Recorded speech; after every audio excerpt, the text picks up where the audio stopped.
Good morning doctor. हाँ जी, good morning. बताइए क्या हुआ? तो मुझे 6 महीने से खांसी है।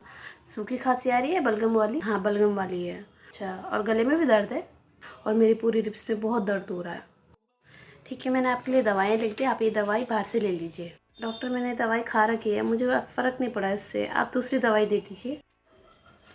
ठीक है, आप ये सिरप ले लीजिए बाहर से। डॉक्टर, मैंने ये सिरप भी ट्राई करा पर मुझे इससे कुछ फ़र्क नहीं पड़ा ख़ास।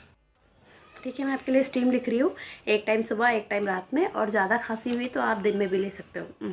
डॉक्टर, मैंने स्टीम भी ले ली, फिर भी मुझे कुछ खास फ़र्क नहीं पड़ा। ये भी ट्राई कर रखी आपने? हाँ जी डॉक्टर। आपने खांसी जुकाम की सारी दवाई ले ली और आपने सारी मेडिसिन भी ले रखी है, सारे सिरप भी ले रखे हैं, स्टीम भी ली है आपने, तो आपका मैटर थोड़ा मुझे सीरियस लग रहा है। डॉक्टर, मैंने वो छोड़ के बाकी सारा ट्राई कर लिया, मुझे तब भी आराम नहीं मिला। ठीक है, एक बार आप ये लास्ट चेकअप करवा लीजिए, पोस्टमार्टम का रिपोर्ट आता ही आप मुझे देना।